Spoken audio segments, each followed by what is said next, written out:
Okay, we are already in our food styling number 5, part 3. Earlier, we had actually our bulalo.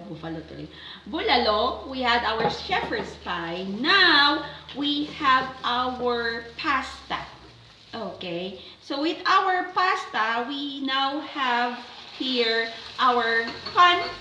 We placed olive oil, pero kung wala daw olive oil, pwedeng ordinary oil. This is actually our fish. Ano pinakamagandang fish ang pwede natin gamitin? Salmon. Salmon. Okay, ang salmon panandalian lang po natin lutuin. Okay, but a little bit expensive for some. For some who can afford, why not? Pwede po ang salmon. Pwede rin po tayong kumuha ng tilapia, i-fillet lang po natin. Or pwede rin galunggong na na-fillet. Okay, or maybe milkfish, which is our bangus. Fillet lang po natin. I think in my kitchen essentials, I have already given techniques on how to do the filleting of the fish. So, this is just your fish. Mabilis lang po lutuin natin itong salmon. Pan-fry po lang. A little olive oil. We have there, kita nyo, andyan na po yung ating salmon. This is only one piece because it's only good for one person. Okay. So, this is our Portuguese style pasta. Okay, yung ating pasta po ay na-pre-cook na po. It's going to be al dente. Huwag po masyadong malambot, huwag na po masyadong matigas. To the bite po yung ating pasta na naluto natin. Okay? So, we are just pan-fry ang ating salmon. Again, pwede pong tilapia na na-fillet, pwedeng galunggong na na-fillet, pwedeng bangus na fillet, or other fish that are available. Okay. This is good for one person, so one piece lang. No? Pero doon sa mga kayang bumili ng salmon, why not? Bili po tayo ng salmon. Siyempre, masarap. Okay. So, okay na po tayo.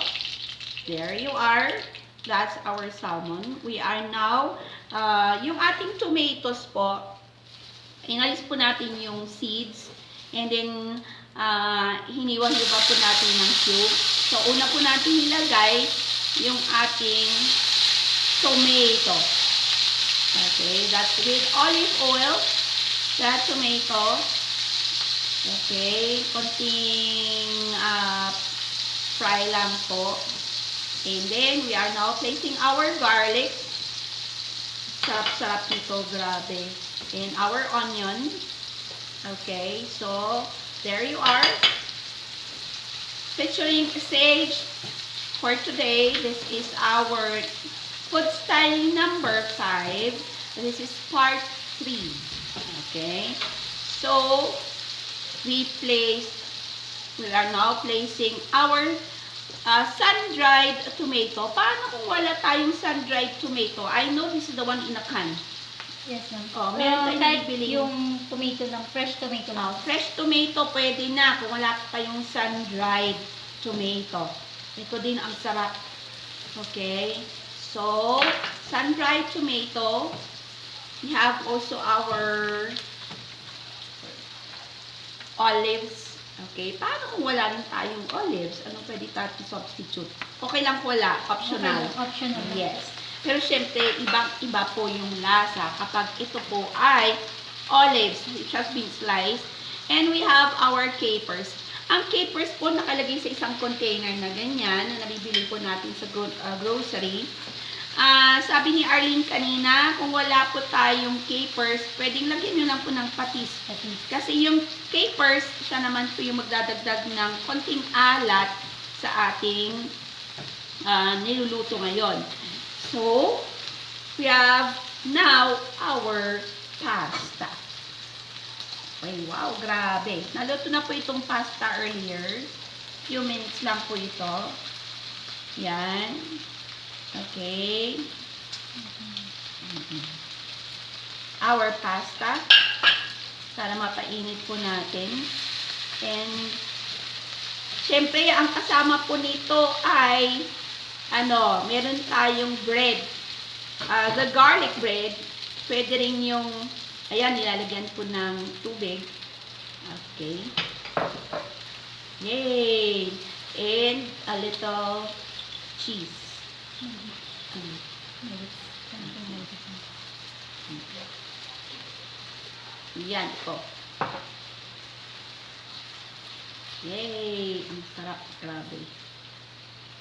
Kung gusto niyo spicy, ma'am, pwede naman po ito. Pwede ano yung nilagay natin, chili. Chili flakes. Chili flakes kung spicy ang gusto nyo. Ano pa pwede natin idagdag? Chili flakes. Pero ang magpapasarap, parmesan cheese. Ang magpapasarap talaga nito is the sun-dried tomato. Pero again, for those who cannot and you don't have it in the province, okay lang po na wala po ang ating sun-dried tomato. But this recipe, nilagyan po natin ng capers, nilagyan po natin ng olives, nilagyan din po natin ng sun-dried tomato. So, kung sakali sa bahay, ang meron lang po kayo tomato. Just tomato, plain tomato. Meron na po kayong bawang. Wala siyang bawang, ano? Meron. Meron siyang bawang. Sibuyas. Tomato, bawang, sibuyas. And kung wala pong capers, ang ilalagay po natin ay patis. Okay. Pangpalat ng konti. Okay. Yan na. Ganyan lang po yan. Pwede na po tayo sa ating plate. Okay.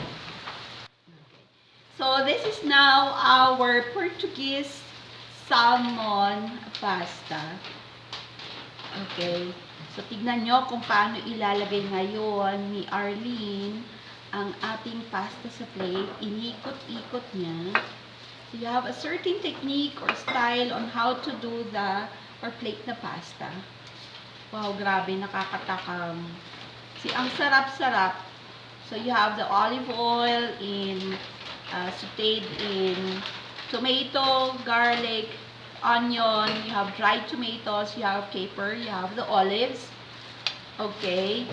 And, a while ago, we added a little salt. Tama, Arlene? Salt, para may mas lasa. Pwede din daw lagyan ng anghang kung gusto niyo lagyan ng anghang. So, dried, chili? Chili paste. Chili paste, pwede rin, kung gusto niyo. Ang kasama po nito ay ang ating salmon. And of course, we are placing our parmesan cheese on top. Wow, grabe, ang sarap. Paano daw kung wala silang parmesan cheese? Pwedeng ordinary cheese na lang, i-grate nila. Pero syempre, ibang-iba ang special parmesan cheese. Those who can afford, why not? So, our salmon, okay, pan-fried salmon, we have our toasted garlic bread, and we have our parsley. Wow, grabe, ang ganda-ganda. And of course, we have one for the decoration. Ito po ay molo wrapper lang na frinay po natin. Okay, but you can do your other way of styling later. Okay, so ayan na, nililinis na ni Arlene yung ating plate. Beautiful plating. This is our Portuguese style salmon pasta. Okay, yan, grabe, ang sarap. Wow! Ang sarap-sarap ng pasta. Takam na ako. Yan na po ang ating pasta. This is our food styling number 5, part 3.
Hi!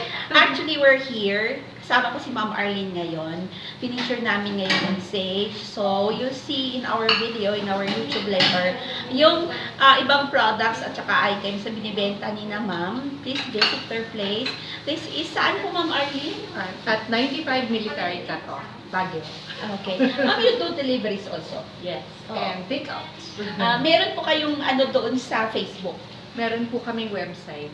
May website. So, Saka Sage. sa Facebook din po. Facebook. Okay. Ito po yung specialty nila, which is the bulalo. Okay, steak. And ito, kinakain ko na po ngayon yung kanilang Portuguese salmon. Okay. Grabe, ang sarap. Kain na po. Si Arlene po yung ating nagluto kanina. Tingin naman sa camera, Arlene. Hi! Welcome to Sage.